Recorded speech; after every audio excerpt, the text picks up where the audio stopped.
So I can't believe finally हम हमारी destination, हमारा ड्रीम प्रयाग की तरफ जा रहे हैं। अभी यहाँ से प्रयाग 30 किलोमीटर की दूरी पे है और समय हो रहा है सुबह के 3-3:30 बजे।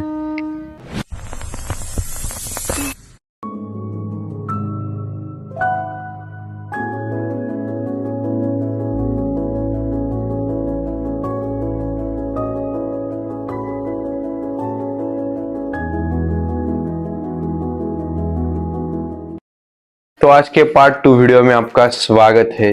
तो आज हम बात करने वाले हैं प्रयाग की जर्नी। तो प्रयाग महाकुंभ जाना ये एक हमारे लिए ड्रीम था। ये एक ऐसी मोमेंट थी जो हम कई जन्मों से इंतजार कर रहे थे और फाइनली भगवान की इच्छा हुई, हमारा पेरेंट्स का हमें परमिशन मिला और हमारा सौभाग्य हमें उधर जाने का मौका मिला। पहले पार्ट में हमने बात की कि कैसे हमने हमारे सिटी संभाजीनगर औरंगाबाद से जर्नी स्टार्ट की और हम पहुंचे वाराणसी। उसके बाद हमने अयोध्या का दर्शन किया और उसके बाद हम प्रयाग गए। तो अभी जो देख रहे हैं ये है सुबह 6 बजे का माहौल। पूरा कोहरा छाया हुआ था, जैसे सीरीज में दिखाते हैं। एकदम खास माहौल था। और हम जिस ट्रेन में जा रहे हैं वो स्पेशल मेला एक्सप्रेस है जो फ्री में थी और अयोध्या से लेके प्रयाग तक हमको छोड़ रही थी। और लिटरली ट्रेन में कुछ भी भीड़ नहीं थी। हम देखो, हम सो के जा रहे हैं और लिटरली कुछ पर तो एम्प्टी है।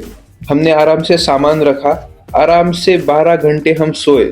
इस ट्रेन ने हमको लेट पहुंचाया लेकिन वो हमारे लिए बहुत फायदेशीर रहा, बहुत फायदे का रहा। हमारा होटल का खर्चा बच गया। उसके बाद जब हम ट्रेन से उतरे तो वो देख के हम बहुत खुश थे क्योंकि हमें ज़्यादा भीड़ लगी ही नहीं।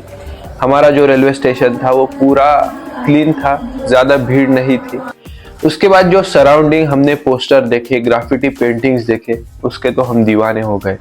जो सिटी को डेकोरेट किया था, जो मैनेजमेंट था, जो स्टाफ, जो पुलिस फोर्स थी, वो देख के हम बहुत प्रभावित हुए। वो जो हमें बहुत अच्छी लगी। उसके बाद हम गए सीधा, हमने स्टार्टिंग में थोड़ा सा ब्रश वगैरह किया। मैंने जिंदगी में पहली बार जो नीम की छोटी सी डाली रहती है उसे ट्राई किया, जो दातुन बोलते हैं उसे ट्राई किया। बहुत कड़वा था लेकिन एक अच्छा एक्सपीरियंस था।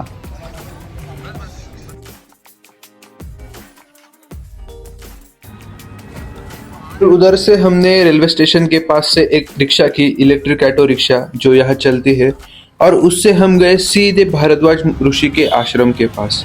उधर तक ही रिक्शा अलाउड थी। उसके बाद हमें पैदल जाना पड़ा। पैदल चलते चलते रास्ता पूछते पूछते हम जा रहे थे। हम थके हुए थे, पैर दुख रहे थे, फिर भी भगवान का नाम लेके जो उत्साह आ रहा था, जय श्री राम के नारे लगाते लगाते हम चल रहे थे। इसके बाद फाइनली जब हमने ये पॉइंट देखा तो ये देख के हमें थोड़ा दिलासा मिला कि हम नजदीक आ गए थे। लेकिन फिर भी दूरी बहुत ज्यादा बाकी थी। ये अखाड़ों का एरिया है। जो फेमस अखाड़े है वो इस साइड में है जो अभी स्क्रीन पे दिख रहा है। इस पॉइंट से लेफ्ट जाने में सिंपल शॉर्टकट था, लेकिन भीड़ के कारण पुलिस प्रशासन ने उधर बैरिकेड्स लगा के वो रास्ता बंद कर दिया था और वो घूमकर जाने के लिए सबको बोल रहे थे। तो ऐसे में ही हम बहुत थके हुए थे, बहुत भूख लगी थी और फाइनली हमें एरिया मिला जहां उन्होंने स्पेशल कैंटीन बनाए हुए थे। और उनकी क्लीननेस देख के, उधर खाना खा के हम बहुत खुश हो गए। हमारा पेट भर गया और हम अगले जर्नी के लिए निकल पड़े। तो फाइनली मैं आपको एक बात बताना चाहता हूँ। अगर आप पुलिस से पूछ के जाओगे तो आपको सीधा जाने के लिए ही बोलेंगे और जो नजदीक में जो रिवर है उधर जाके नहाने के लिए कहेंगे। लेकिन अभी एग्जाम्पल, हम जो डायरेक्शन में जा रहे हैं फिलहाल वो अपोजिट डायरेक्शन था संगम से। हम गंगा मैया की नजदीक जा रहे थे लेकिन हमें तो संगम में नहाना था। फिर फाइनली हमने क्या किया, हमने 2 लोकल लोग पकड़े। उन्होंने हमसे पर पर्सन 200 रुपये लिए, लेकिन उन्होंने हमें भीड़ में से, गर्दी में से निकाल के, गलियों में से निकाल के सीधा संगम के पास जाके छोड़ा जो हम अपोजिट डायरेक्शन में जा रहे थे। अब सिर्फ फिलहाल मजा देखिए कैसे छोटे छोटे गलियों में से आड़े टेढ़े करके भाई हमें संगम के पास लेके जा रहा है। जब इतना सब करके फाइनली हमने ये बोर्ड देखा तब हमारे दिल को तसल्ली मिली कि भाई यही सपना था, आज पूरा होने जा रहा है। हम फाइनली संगम के पास है। सामने हमें नदी दिख रही थी। हम जल्दी से भागे और सामने ही जो दशाश्वमेध घाट था उधर हमने बैग रखा और नहाने के लिए घुस गए। लेकिन ये बात हमें मालूम नहीं थी कि ये संगम नहीं है। यहाँ से संगम 2 किलोमीटर दूरी पे है और हम फिलहाल गंगा मैया में ही स्नान कर रहे हैं। फिर क्या, जब हमें पता चला, हमने हमारा बैग लिया, वैसे ही गीले कपड़े लिए और हम निकल पड़े संगम की ओर चलते चलते। फिर चलते चलते ये खेल देखते देखते हम आगे बढ़ रहे थे, लेकिन थोड़ी कठिनाइयाँ तो आनी बाकी थी। इधर क्या हुआ, हमारे जो दोस्त थे उनके फ़ोन हमारे पास ही रह गए, जो स्विच ऑफ थे और वो हमसे अलग हो गए। लेकिन गंगा मैया की कृपा, उन्होंने लोगों के फ़ोन लिए, घर पे फ़ोन लगाया, हमारे नंबर घर से लिए और फिर हमको कांटेक्ट किया। तब तक हम नंदी द्वार के पास खड़े थे और हमको जो अखाड़ों के प्रदर्शन है वो देखने का मौका मिला। और एक बात तो मैं आपको बताना भूल ही गया, हम आए थे वसंत पंचमी के ऊपर। ये एक शाही स्नान था और इस शाही स्नान में हमको स्नान करने का मौका मिला। ये आप भीड़ देख पा रहे हो, भीड़ तो है लेकिन जगह भी बहुत अच्छी है, मैनेजमेंट है। और ये जो ईच पोल आप देख रहे हो, हर एक पोल को उन्होंने एक नंबरिंग किया है, ताकि अगर आप गुम भी गए तो वो पोल नंबर देख के आप वो रास्ता ढूंढ पाएंगे। इसके बाद हमने संगम में स्नान किया, भगवान सूर्य, गंगा मैया, गायत्री देवी सबको आह्वान किया, सबको प्रणाम किया और हम भगवान और हमारे घर वालों को धन्यवाद करना नहीं भूले, जिनके कारण आज हम इधर है, हम संगम में स्नान कर रहे हैं। उन सबको हमने याद किया और उनको धन्यवाद भी दिया।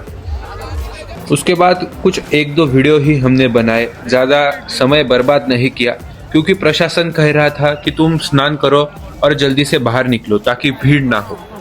अपोजिट साइड में बोटिंग थी, लेकिन उधर जाने की हिम्मत अब हमें नहीं रही थी।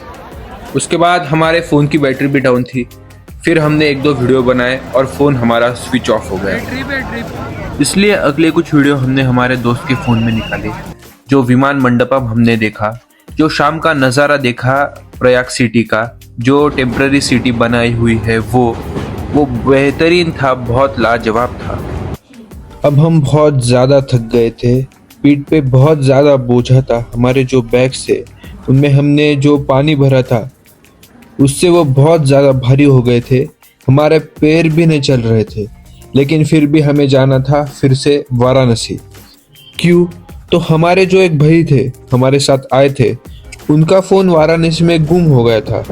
और भगवान की कृपा, हम जब अयोध्या में थे तो हमारा उन फ़ोन वालों से कांटेक्ट हुआ जिनके पास फ़ोन था, और लकीली उन्होंने हमको वापस बुलाया, हमको बोला कि आप वाराणसी आओ, हम आपको फ़ोन दे देंगे।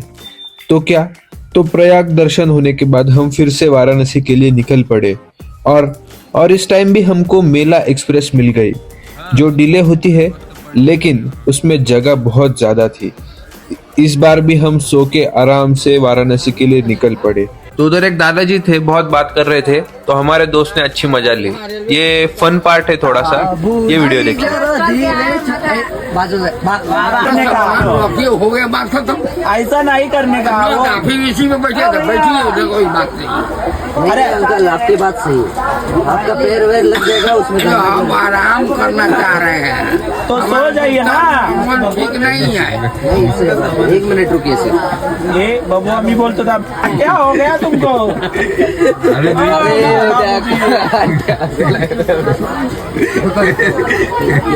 डिस्क्लेमर, नो बाबूजी is harm during this scenes. आराम से हमने उनसे बात की 5-10 मिनट और उसके बाद हम घोड़े बेचकर सो गए लिटरली। और रात को 3 बजे के आसपास हम वाराणसी को पहुंच गए। अब वाराणसी पहुंचने के बाद हम टोटल 5 लोग थे।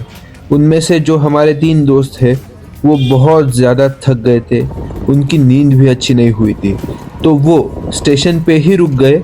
और हम 2 लोग, मैं और जिसका फ़ोन गुम हो गया था वो दोस्त, हम दोनों ने ऑटो की, लेकिन ऑटो के लिए रास्ता बंद था। तो स्टार्टिंग से हम 1 किलोमीटर ऑटो से गए, उसके बाद हम दोनों पैदल ही जो दशाश्वमेध घाट है उधर तक निकल लिए। सुबह 4 बजे के आसपास का टाइम था, लेकिन बहुत ज़्यादा भीड़ थी और हमको वाराणसी का एक नया रूप देखने का मौका मिला। हम सुबह 5 बजे के आसपास घाट पर पहुंच गए और जिनके पास फ़ोन था उनसे हमने कांटेक्ट किया, लेकिन वो भी गेस्ट थे और वो उनके रूम पे सो रहे थे, तो उन्होंने हमको 6-6:30 बजे तक रुकने के लिए बोला। तो ये हमारे लिए डिवाइन अपॉर्चुनिटी थी कि गंगा मैया के तट पर जो सनराइज़ है, जो सूर्योदय है, वो देख सके। तो वही हम सुबह 5 बजे आराम से बैठ गए और हमने थोड़े से 1-2 घाट के चक्कर लगाए, एक अच्छा सा स्पॉट ढूंढा और हम बैठ गए सुबह सनराइज देखने के लिए। जो सनराइज देखने का हमें मौका मिला है ना, वो इतना लाजवाब है कि उसे हम वर्ड्स में बयां नहीं कर सकते, उन्हें हम बता नहीं सकते कि वो कितना ज़्यादा स्पेशल था। हम उधर बैठे, हमने स्टेप वाइज पूरा सूरज निकलते हुए देखा। हमने लोगों को, बहुत भीड़ को देखा जो इतने ठंडी में भी स्नान कर रहे हैं, रेडी हो रहे हैं ताकि वो भगवान विश्वनाथ का दर्शन ले पाए। फिर हमने कुछ फोटो निकाले और जैसे जैसे सूरज ऊपर आ रहा था वैसे वैसे वो खूबसूरती बढ़ती ही जा रही थी। वो जो प्रफुल्लित वातावरण है वो बढ़ता ही जा रहा था। जो पक्षी है वो गुनगुना रहे थे, नाच रहे थे और वो पूरे जो एनवायरनमेंट है उसमें और ऐड कर रहे थे उनका खेलना कूदना। वो जो मनोहर दृश्य था वो देख के हम तृप्त हो गए, हम संतुष्ट हो गए, हमारा काशी दर्शन पूरा हो गया। इसी में मेरी नज़र पड़ी ये भगवान श्री कृष्ण का रथ जिसमें पार्थ है, हनुमान जी है। वो देखकर तत्क्षण मेरे जहन में आया कि भगवान श्री कृष्ण अर्जुन को स्वर्ग दिखाने के लिए यहाँ ले आए। कितनी पावन भूमि है, हम कितने स्वभावशाली है कि हमें ये देखने का मौका मिला है। इस मनुष्य योनि देने के लिए हम भगवान के आभारी है। और इसके बाद हमने थोड़ा भी समय ज़ाया नहीं किया, हमने उनसे फिर से कांटेक्ट किया, हम उनसे मिले और पहले उन्होंने डिटरमाइन किया कि मेरे दोस्त का ही फ़ोन है। उन्होंने वेरीफाई किया, मेरे दोस्त से पासवर्ड लिया, उसके फ़ोटो गैलरी चेक की और उसके बाद जब उनको कंफर्म हुआ तो उन्होंने दोस्त को फ़ोन लौटा दिया और थोड़ा डांटा भी कि ऐसे लापरवाह कैसे हो सकता है। वो उनका अधिकार था क्योंकि हमारे लिए वो 2 दिन यहाँ रुके थे। इसके बाद हमने उनको धन्यवाद दिया, हम बहुत ज़्यादा खुश थे और उसके बाद हम वापस जाने के लिए निकल पड़े रेलवे स्टेशन की ओर, पैदल। लेकिन रास्ते में हमको बहुत ज़्यादा भूख लगी थी तो एक चीज़ हमारी खानी बाकी रह गई थी। हमारे ध्यान में नहीं था लेकिन लिटरली लकीली हमको वो सामने दिख गई और वो था पूरी चाट। वो जो पूरी है और वो जो भाजी है इतनी लाजवाब और उसमें हमको भूख लगी हुई। हमने 2-3 प्लेट जल्दी से खाना खाया और उसके बाद वो भैया ने पूछा कि तुमको जलेबी चाहिए क्या, तो हम थोड़ी ना बोलने वाले हैं। हमने वो खबे की जलेबी खाई और निकल दिए रेलवे स्टेशन की ओर। तब तक हमारे दोस्तों की नींद भी पूरी हो चुकी थी और वो वाराणसी रेलवे स्टेशन पे हमारा वेट कर रहे थे। इसके बाद हमें थोड़ा सा वेट करना पड़ा लेकिन हमें चाहिए वो ट्रेन हमें मिल गई।